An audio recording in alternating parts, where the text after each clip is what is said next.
a mighty long time.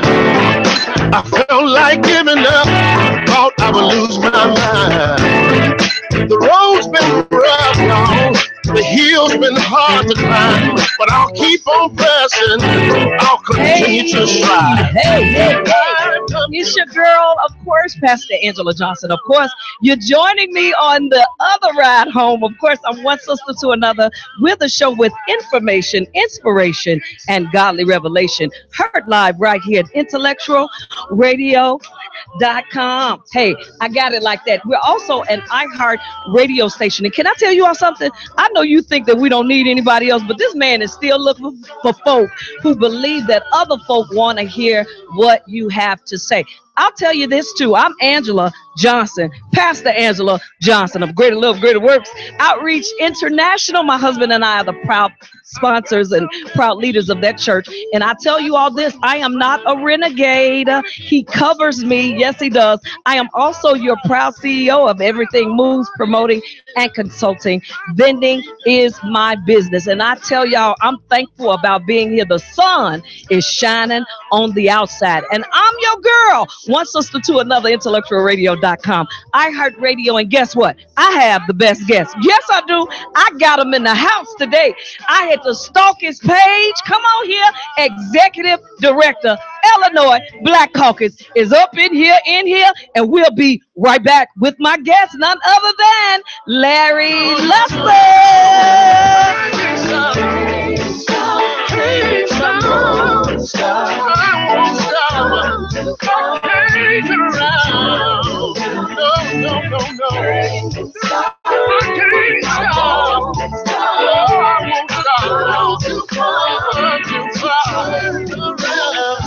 God said, I'll never leave or forsake you, no.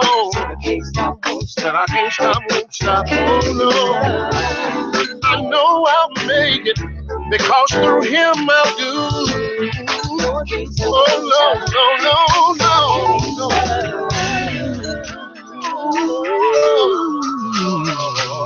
Hey, it's your girl. Welcome back. Welcome back. Of course, we are one sister to another with a show with information, inspiration, and godly revelation. And of course, y'all know how I do it. We're live right here in these studios right here, IntellectualRadio.com. We're an iHeart radio station. I'm telling you all, I am tremendously blessed. I thank God so much about being here. We're only here once a month after I had, of course, my surgery. As you all know, I fell on last year. And of course, I had a surgery in October and one in April. But God has been good because I've managed, you guys, to get through an entire youth event, which took place on, I believe it was last month, July 29th. Yeah, last month we serviced over 200 youth and their parents, and we were able to service up, y'all, I tell you, we probably had 800 hot dogs, 1,000 freeze pops.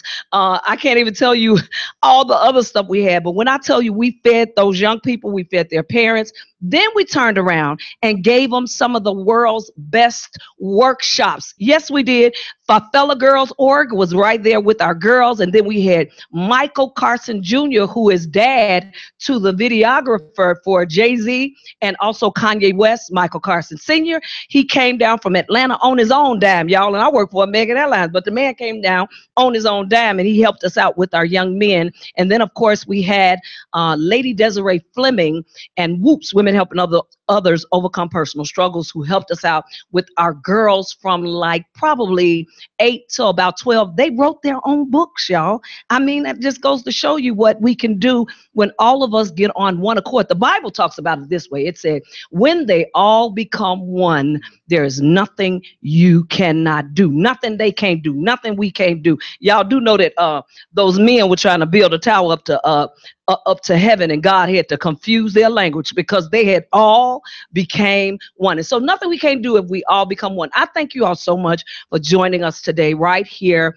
on the helms of Intellectual Radio. Of course, I believe I'm one of the best shows on this doggone station, because if I wasn't, he wouldn't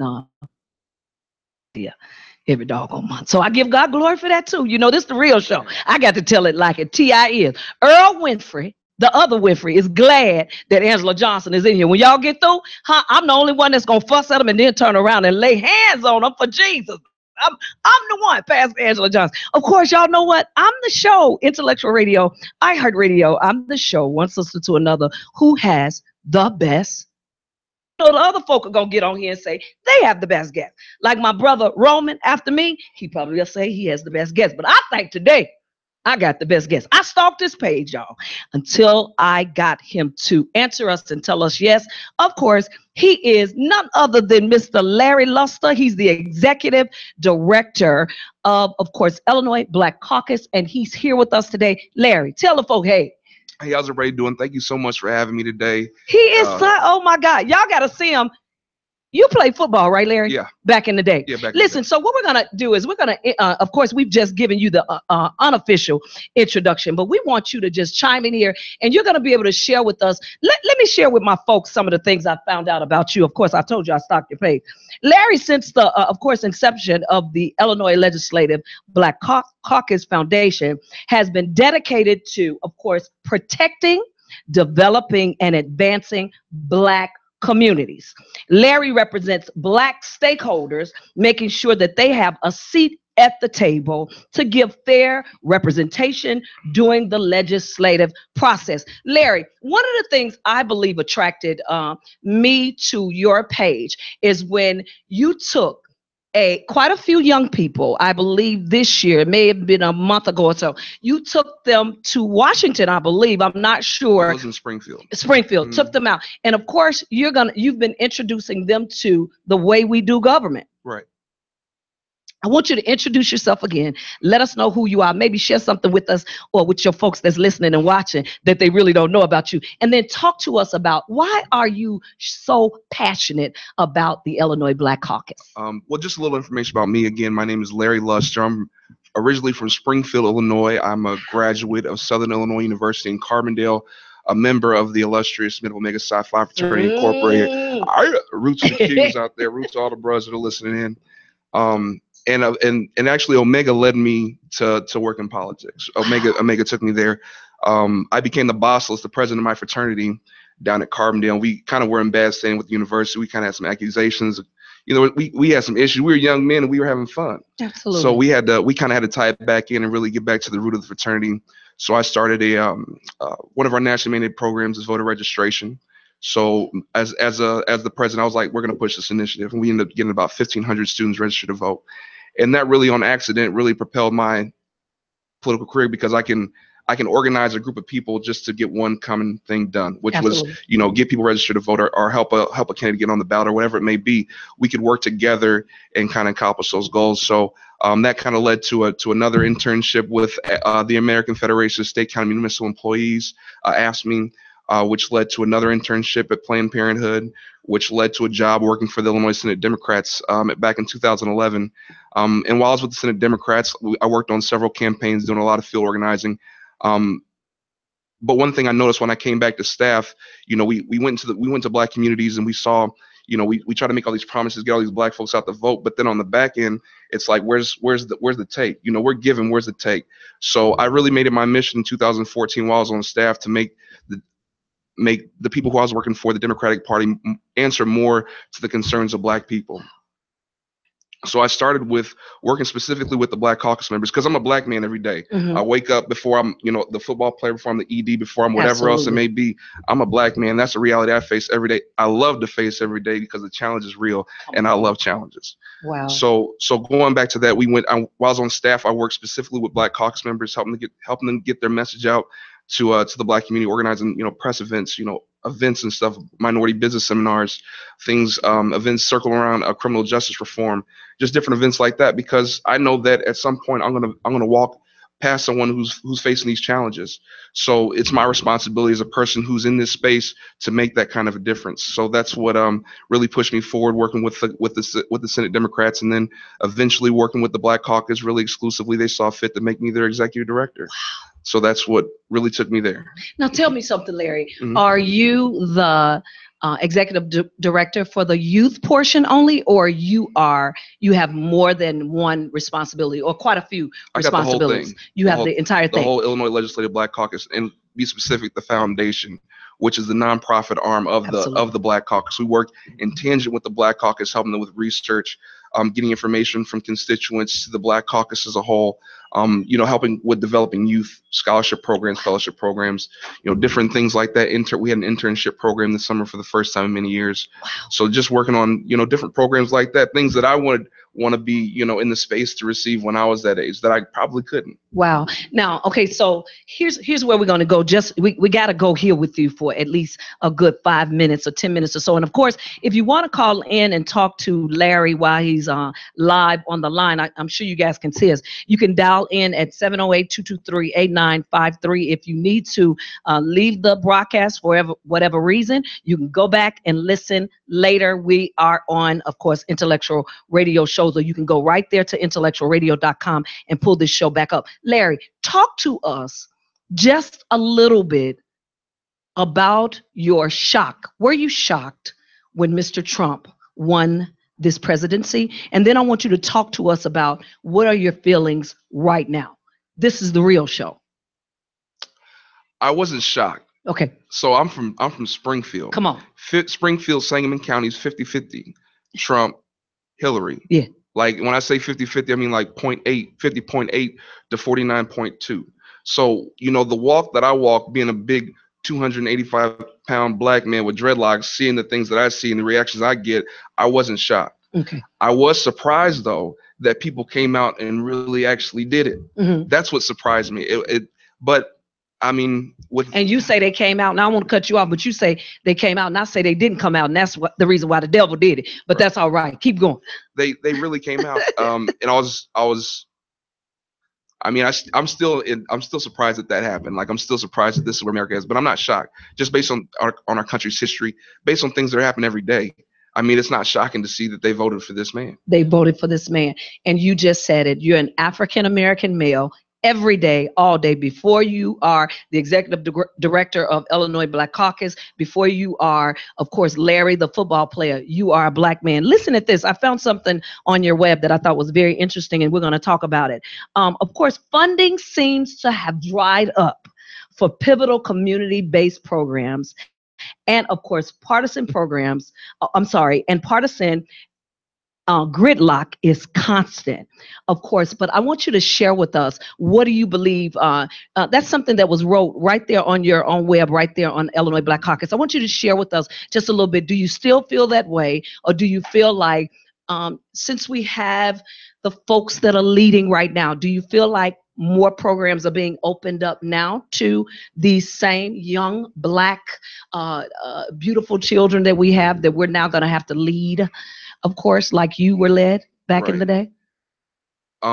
I think we do have leaders in place, especially when it comes to the Black Caucus, that are continually fighting Absolutely. to ensure that there's violence prevention dollars, that there's summer jobs dollars. They're really having these real conversations with legislative leaders. When I sit with the Black Caucus members and have to take notes, because I take minutes about, some of the meetings that they have just so they can go back and have it for themselves. But when I go back and, redo these notes, you can really see the fight in, members' voices, how they're really fighting for these programs because they know what the result will be. A few years ago, the Black Caucus put out a report kind of detailing what the budget impasse meant for black communities in every area it affected them, especially when it came to young black men. And actually, when it came to youth, period, Mm-hmm. like we were the most affected. Black youth were the most affected. When I say that, I mean like 16 to 28. Mm-hmm. That's where the bulk of people who are going to be affected by not having those dollars in place to support communities, which results literally in more murder. So when you have a governor who's sitting in a space where he's saying he's not going to allocate funds to the communities who need these dollars for violence prevention, he's literally saying, I don't care if you live or die. So, of course, he's saying that now the people who really could help don't help, or they are kind of making sure that they are holding back the funds that really could help make a difference. Yeah, they're putting their political agenda over what's really most important. Like when you have a 20-point agenda that points to these things that have absolutely nothing to do, that points towards improving this situation, but you hold them hostage for things that are going to get kids killed. Like it's crazy to think and see these things like in real life play out and hear people say these things, which is even more damaging to me. Like just as a person, like you can really say this, and it's because of their standpoints where they're at. These things don't affect, Senator such and such from rural Western Illinois. Like he'll probably never be affected by Chicago gun violence. Absolutely. So like they feel like they're in a place where they can say that thing, but it's really absurd just to not be an ignorant person and to say some of the things that come out of some of these people's mouths. It just blows me. It's crazy. Have you noticed that part of your journey now, because of Chicago gun violence? A couple of things I want to ask you, actually. One of them being, do you believe that they could stop it if they wanted to? Or do you believe that they really don't know how to stop gun violence in Chicago? Because this is the reason why I ask, because we can pinpoint where bin Laden was, but we can't pinpoint who's doing the shooting in Chicago, or we can't stop it. We cannot put enough iron fists out there to let these folk know, if you do this, you're ruining your life, or give them something else. You just said it. We've got to create jobs for young people. So the influence needs to be with our young people first. Talk to us just a little bit about how you felt about coming back and forth, because I'm sure you're traveling back and forth from Springfield to Chicago. I think the real culprit, and this is just me, Larry Luster person, this doesn't a reflection of the Black Caucus. I think the largest issue is corporate greed, really. When you have all these huge corporations that are asking for more money in tax breaks in the name of job creation, I don't know if they're telling the complete truth. And it's kind of irritating, especially when you look at, different ways that you could, different renewable energies. Like you have a whole effort to make sure that these things that are going to cost people less money are blocked. Like the issue is, you have to attack that first before you can really get into the problem in the Black community, because these corporations are taking money out of the Black community through tax breaks.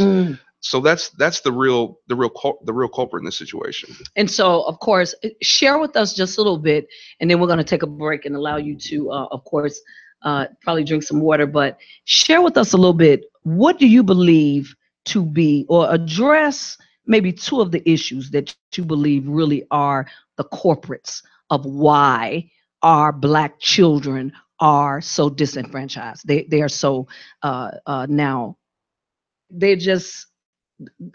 they're like city without walls. They have no rule at all. Of course, I know that you've got younger women that are raising these young men, but where are our surrogates?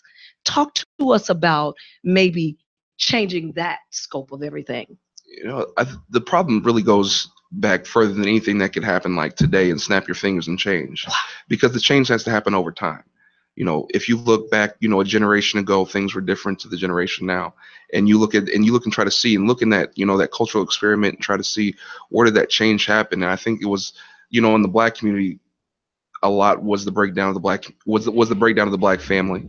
And I think that really dives into the government policies that were put in place through, public assistance programs, redlining, putting our kids in, less than adequate educational situations.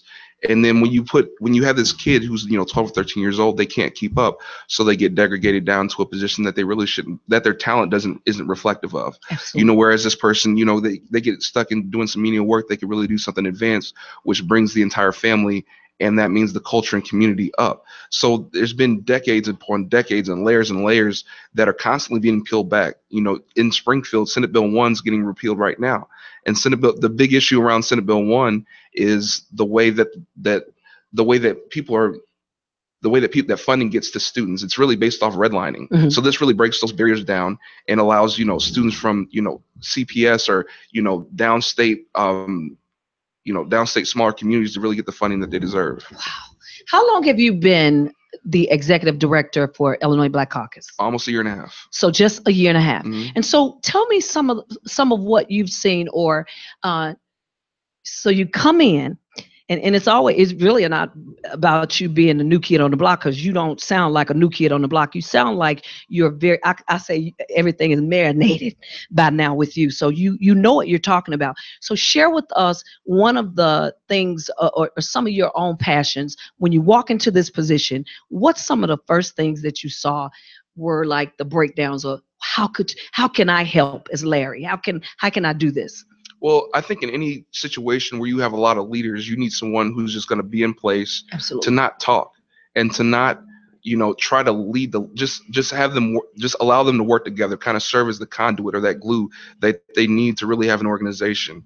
And I feel like that was kind of the most important place for me to serve at. When I played football, we talked about football a little bit. Mhm. I was a nose tackle. So every time the ball was snapped, I was taking, at least two people, but that gave my middle linebacker an opportunity to make a play. Absolutely. And I think that's kind of my role in this situation, is to allow these linebackers to make a play, or play online to give my quarterback some more time, which is center of life, or give her some more time to pass the ball to get that touchdown for the Black community. Different things like that. So I think, just me serving in my role is just being a worker. Like this interview thing, like we talked about earlier, this is new to me. I don't do interviews. Like I'm the guy in the back, and I like my lane. I like, there's some people who are supposed to be here and some people are supposed to be here. I like being over here, making sure everything works the way it's supposed to work. But you know what? You're a natural. So that's the amazing thing about you, Larry. You are a natural. I want you to tell us just a little bit about, okay, and so long term, what do you want to accomplish in this role? Long term, I want to move them forward. I know sometimes, we jump in situations where, like, oh, we're going to change the world. When I first jumped on Senate staff in 2011, I was like, I'm going to hop in here and I'm going to just make all the wrongs right. And I just saw how many layers it was. So I had to figure out how to make my piece change. So I know that it's not like I don't know what my capabilities are, but I know what my role in this whole thing is. It's to build it. It needs a foundation, and somebody has to play that role. In the road to success, there's some people who get ran over, right? And there's winners and losers, but there's some people who are just supposed to put in their back and just dig and carry it forward. And I feel like that's my role, is to dig, carry it forward, so we have a ramp, so it can be, the Black Caucus can really use their power the way that they should. They already use their power the way they should, don't get me wrong, but really just have that research base behind them to back things up that they say. Just have those different community relations so they can, get this message before the General Assembly, different things like that. And it's a lot of work, because it's me, maybe an intern or a fellow. Absolutely. By myself. So I'm putting this all on my back, but I don't care. Look at that. I got strong legs and a good back. So you heard it from Larry. Of course, I believe that God has ordained you to of course, get done what you're getting done right now. We're going to go to a commercial break, but when we come back, we're going to talk to Larry just a little bit about how you were raised and all that good stuff, and also about some of the students that they've been able to help through, of course, Illinois Black Caucus. We're going to talk about how many folks, some of these students are able to go to college because you guys have funded them and given them some funds, some coins, y'all, nickels, rubbing them together. Yeah, we need those to be able to go to college. Of course, it's your girl, one sister to another, IntellectualRadio.com. We're an iHeart radio station. We'll be right back. I've come too far to turn around. I'm on my mission, and I won't be bound. So I can't stop, y'all. Won't stop. I won't stop. I'm too far to turn around. Won't turn around. Can't stop. Won't stop. I won't stop. I'm too far. Turn around.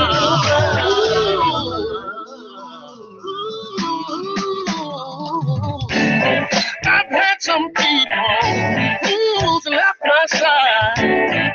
I've got some enemies who have tried to break my stride. I'm gonna keep pressing toward the mark to get my prize.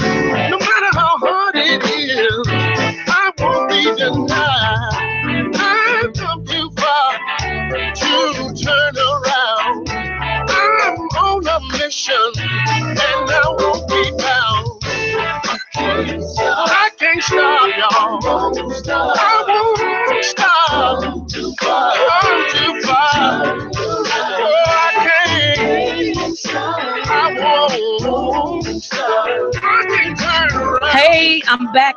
It's your girl, one sister to another. Of course, we're IntellectualRadio.com. We're an iHeart radio station. I'm telling you all, I thank you so much for allowing us to ride with you on your way home. Of course, I'm the other ride home, because you're going to have Romy Rome, who's going to step to these helms in just a moment. And then, of course, you're going to have Rhea Ray, who's going to step to these helms right after him or before him. Both. She's going to be here and he's going to be here. Of course, there's some of my own Monday Night Mogul folk. Yeah, they're them. Listen at this. I want to make sure you're joining me September the 10th. Y'all know how I do it. I only invite you maybe to one event every couple of months, once every quarter. But we're going to be at our own church, Greater Love, Greater Works Outreach International, September the 10th, where we're doing the Day of Champions. It's a day my husband and I are supposed to be celebrated, but we said we don't want to be celebrated. We want to celebrate the people that run alongside us and the vision that God has given us for Greater Love, Greater Works Outreach International. I don't know if you all know, but we're a non-for-profit org. And of course, we make sure that we fulfill that call. Yes, sir. We give it away free. We make sure that your young people are able to have supplies for school, things of that nature. But I want you all to join us September 10th during our regular morning worship, 11:30. We're going to have none other than Bishop R.C. Blakes Jr., and he is out of New Orleans, Louisiana, and also Houston, Texas. Of course, let me say this before I go any further. I got to give some shouts outs and make sure that you guys are praying. I know you probably saw a live Facebook I did maybe an hour ago on my Facebook Live, and I said, make sure that those of us who are able to do something. Here's what my creed. I can't do everything, but I can do something. That I can do, I will do. And we can't do everything. Maybe we can't. But I tell you, some of us can call FEMA about the situation in Houston. Some of us can call, of course, Red Cross and say, listen, I've got an iPad, I've got a cell phone, an Android, and I can help to call and make sure that people that need funds can get them, or I can make some phone calls, whatever you need us to do. Those of you all who love to crack on Facebook, I want you to know that it's because of social media that some of us are finding out that our family members are okay. So want to make sure that we are praying for Houston, Texas. Of course, Henry has touched down, and the mayor is saying that they're going to be open the dams. The dams, of course, the water is overflowing, and so their water systems are failing, things of that nature. Just pray for them, you guys. If you can't do nothing, don't get all willy-nilly with me. Pray for them. But don't forget to join us September 10th, the Day of Champions, right there at our church, 11:30. Listen, it's your girl wants us to another, and I've got Larry Luster sitting right here with me. I have the best guest, so I just got to tell y'all the truth. I'm telling y'all, this young man, I stalked his page. I told you that earlier, but I see why now. He is a wellspring of information. Listen at this. One of the things I found on his web that I thought was so true. I told you I stalked your page. Of course, Larry, you get a chance to help countless students, but I saw right there on your page that you all were able to help $420,000 worth of help to students that were deserving. I want you to tell me what students get this type of money. Who do you help? So every year and actually we're up to $485,000 Oh, now. cool. But every year the Black Caucus Foundation has its annual. It gives out scholarships every year. Mm-hmm. Usually gave out $60,000 worth of scholarships to 60 students who need help getting through college, with Absolutely. different college expenses. So all the applications go to our committee, and we go through the applications. We put them through a rubric just based on their GPA or their personal statement. But it's really not always based on their GPA, because when I was in high school, I wasn't the best student. So when I came in, I was like, look, I don't think it's right that we just give these students who are like awesome students all the help in the world, because they're going to be able to get other scholarships. Absolutely. I was like that C range student for a long time. But I'm here now. So I think it's important that you create those opportunities. But anyway, the applications that go through our committee, and they kind of get assigned through a point system, and then we go through the points and just have some other rubrics and some other guidelines just to make sure it's all spelled out.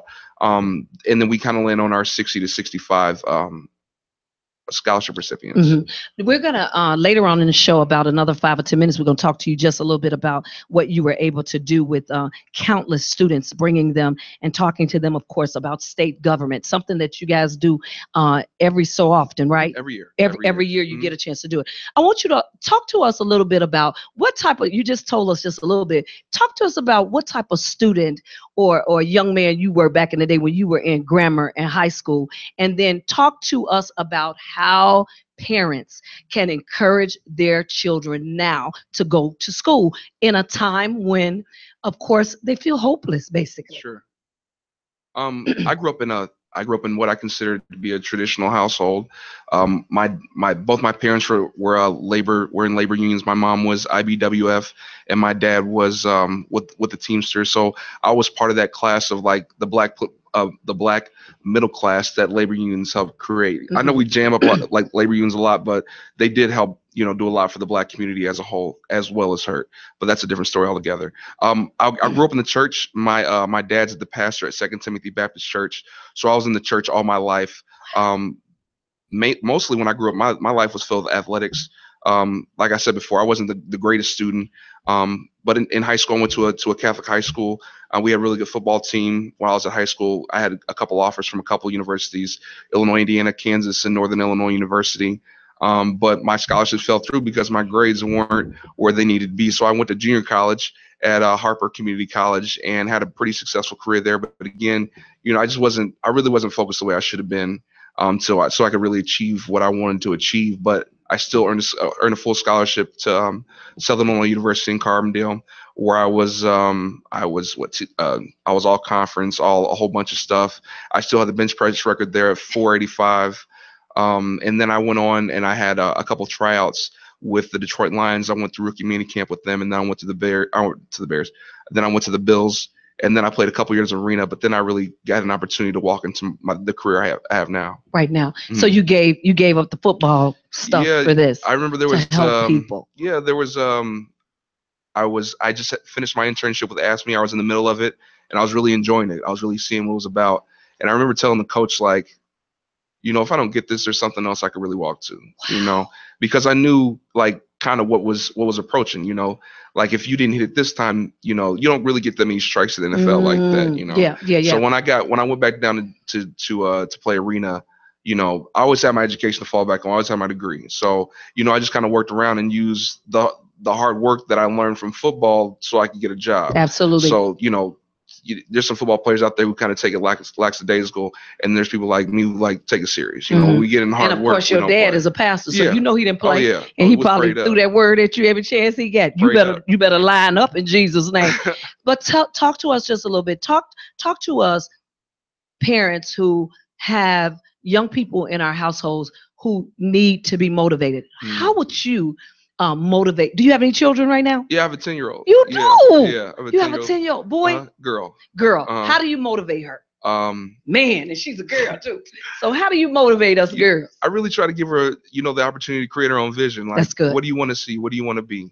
How can we do it? How can we make it better? That's always the question that I ask, not only as a parent, but also as a supervisor to different interns or in different situations I put in. Like, what do you see that needs to be better? How do you want to do it? And then we develop a plan to get there, because you can't get anywhere without a plan. So we have to make a plan. Can't get anywhere without a plan. No. Have you talk to us just a little bit about being the executive director of the Illinois Black Caucus and mentoring? What part of this you get a chance to actually get out there and talk to young Black boys about making sure you all are paying attention in school, pay attention and obey your parents? Talk to us about mentoring. So I get a chance. I work with the Outlet in Springfield, Illinois. It's a mentoring program that mentors fatherless boys. Wow. My main message is to these younger boys is like believing in themselves and understand their talent. Like you have to I feel like a lot of times young Black men aren't taught what they came from. Like you have to understand, like at this point, we're at the best of the best of the best. Like there were slaves that came over on ships who didn't make it, but you're right here today. Like you have to understand the strength that they chose you to be a slave because you were stronger than everybody else genetically. That's why you're here today. Wow. So you just have to remind these young men like their self-worth. Like you're it. You're it. Yeah. And so of course they have to soar. And so what's the name of the program again? The Outlet. The Outlet. And so how often do you meet with these young men? At least twice a month. Twice a month. Yeah. And what's been I guess one of the, not a downfall, but What do you believe to be one of the worst scenarios you've seen? Maybe one of the young men coming to talk to you, because I'm sure somebody walks up to you and say, "Hey, Larry, this was going on in my house." And what's been your encouragement to him? You're not giving us his name. You're just sharing with us, Sure. of course, some challenges. Well, how about that? Give us some challenges that you've had with the outlet. So there's a young man who I kind of took under my wing a little bit more personally because he was really going through it. He found out now this really sounds like some Jerry Springer stuff. Okay. He found out his child wasn't his, it was his uncle's. And then he had to face that situation right there. And then he was in prison. And when he found this out. And then as he tries to get back into society, Absolutely. like his mother sees that he's studying, like to take some tests, and she throws the book away because she wants him stuck in this situation. It's just like some of the things that people face, like people don't even, like even me, like from my standpoint, like I came from a great situation. Absolutely. But when you hear things like this, your heart cries out, like Absolutely. You're like, what can I do? Yeah. Like this young man, I'm like, oh, you can't find a job. You can cut grass, can't you? How about you come to my property? You come to my office. You come to my house. Absolutely. And you cut all these lawns twice a week. I'm gonna give you $120. There you go. And that's what we have to do. That's community building. Absolutely. That's how you create entrepreneurship. That's how each and every one of us can. I know there's some people out here who don't feel like cutting their grass, and there's a young man out here who he's either going to rob you or you can pay him. Come on. So which one you want to do? Come on. And it's called landscaping, if we want to give it the proper term. Come on. And of course, that my nephew works as a landscaper. He gets paid $14 an hour. So it is a legitimate job. Great job. Listen at this, Larry. One of the things that you all have been doing every single year is you grab several hundreds of students and you bring them and you teach them about state government right there in Springfield. I want you to walk us through a day of that, or how do you even plan for it? Who started this and how has it been going? Talk to us a little bit about that. So Senator Kimberly Lightford from right out here, and she actually, her part of her district's right here, Broadview, wow. Westchester, the West. So have you been over here before? Oh yeah. Wow. Yeah, there's a jerk chicken spot down the street. So, but she's the one. She started the program about 3 years ago, a Civic Engagement Youth Day, where we bring students from Black Caucus Members District and some other folks' districts. We bring anywhere between, we've had 550 to 750 7th and 8th graders of Springfield. When we bring them in, we have them do we have a rally to get the kids excited about state government. We have members come out and talk to them about different things that they're working on to help their life, because politics can seem abstract to an 8th grader. This isn't part of the reality, but when you make it part of theirs, and they become interested.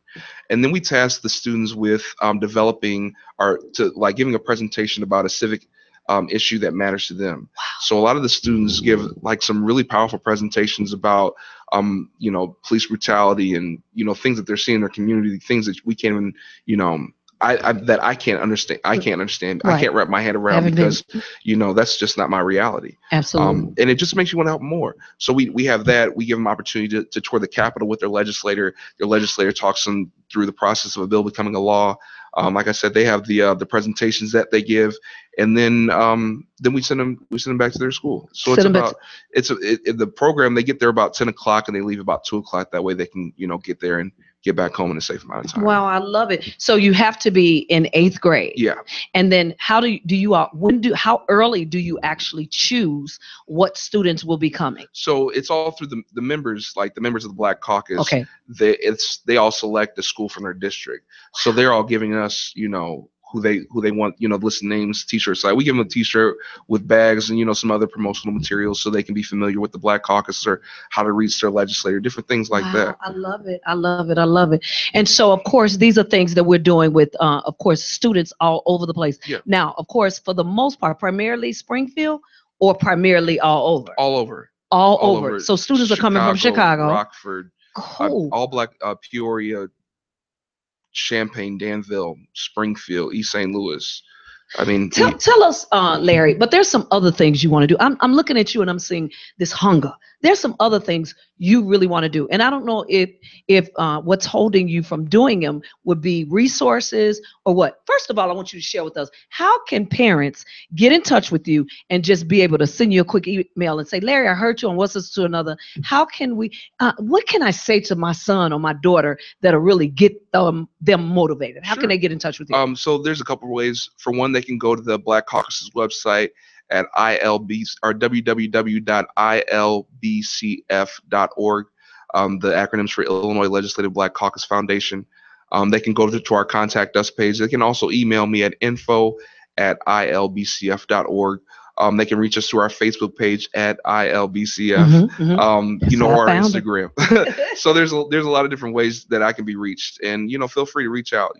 Does the Illinois Black Caucus have any fundraisers during the year that maybe our leaders here in Chicago can get involved in to help support what it is you're doing? Sure. So we have our annual fund. So I'm not the greatest fundraiser, but I'll go out there. Okay. I'll go out there and hustle for it. Yeah, I'll go out there and run for it. But we have our annual fundraiser at our golf outing. We had a fundraiser this year actually at the Play Hamilton. We raised money for our scholarship fund. Wow. And we'll probably use a lot of that money for our fellowship also, for our fellowship program.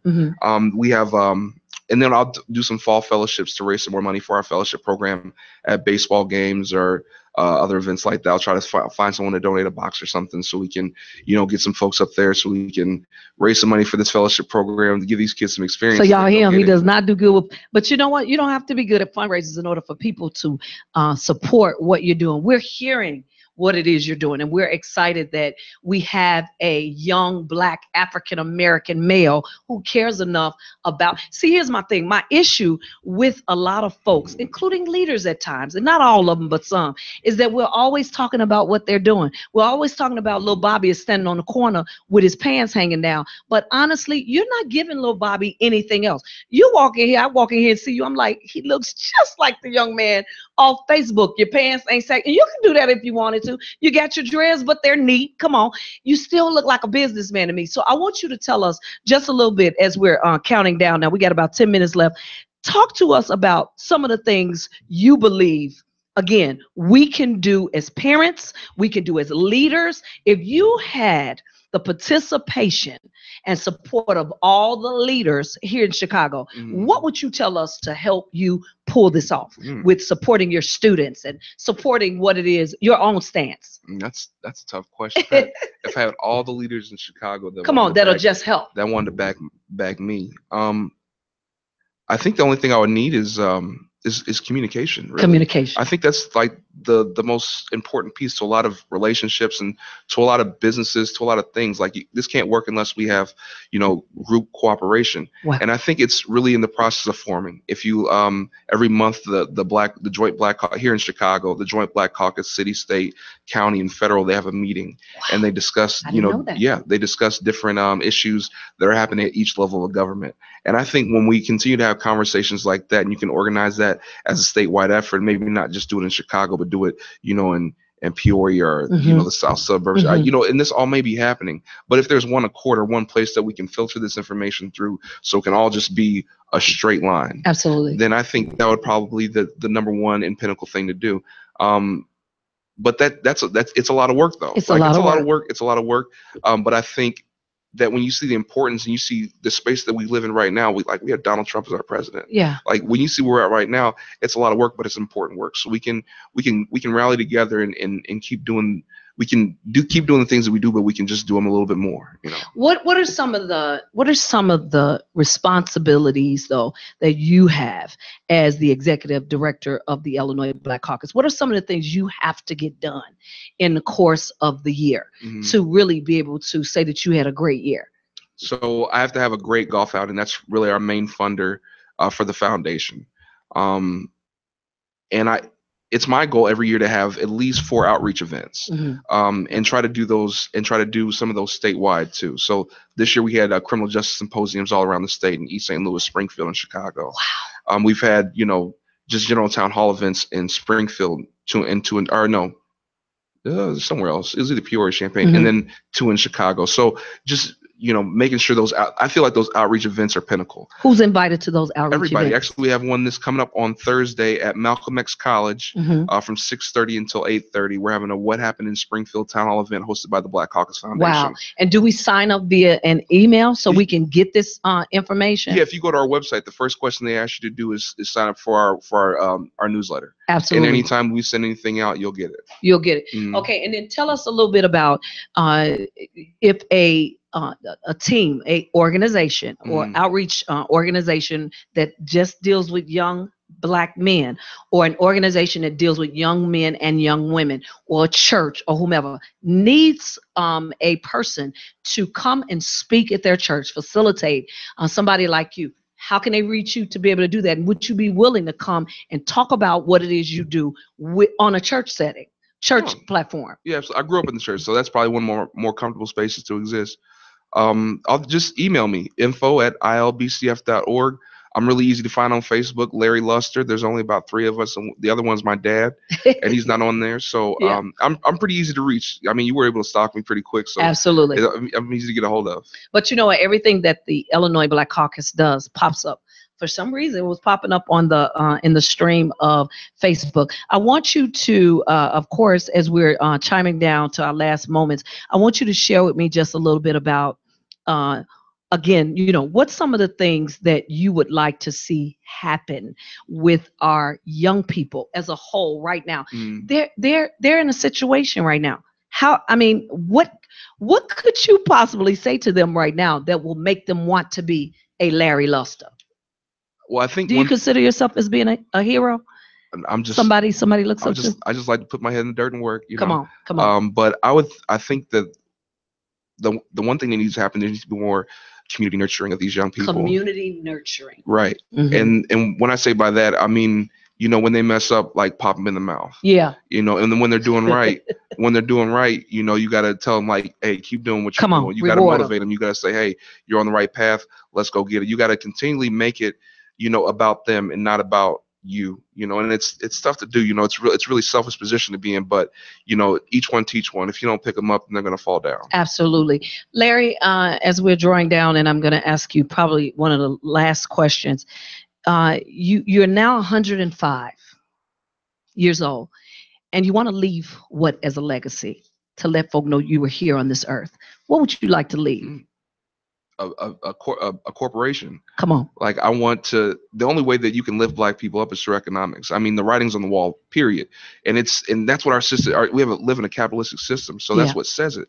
So I want to leave, you know, a business behind that employs 500 people in Cairo. Like that's my ultimate dream. Like you can literally like rebuild a small dying Black community. Like, why wouldn't that be the goal? Yeah. And you do it the right way. You make a lot of money while you're doing it. Come on. And you put a lot of people in a great situation to thrive. What more could you want? That's what I would want to leave as my legacy. Absolutely, positively. Of course, he is Larry Luster. He is the executive director of Illinois Black Caucus. He handles it all. And I'm telling you all, he is somebody that we all should know. One more time, how do we get in touch with you? Again, you can always email me at info@ilbcf.org. And you can also just hit me up on Facebook, Larry Luster. I'm available. Just send me a message. And guess what? He doesn't do many interviews, but guess who he did do an interview with? Yo, girl, Pastor Angela L. Johnson. Yes, yes, yes. One sister to another, IntellectualRadio.com. Of course, thank you for hanging out with us. Thank you for riding with us on your other ride home. Of course, it's your girl, Pastor Angela Johnson. Don't forget to join me September 10th at 11:30 in our morning worship. Our guest is going to be Bishop R.C. Blakes Jr., of course, 11:30, 17 West, 620 Reardon, Villa Park, Illinois. Of course, that zip code is 60181. If you're going to navigate, the theme that day is going to be the Day of Champions. We'll talk to you next month.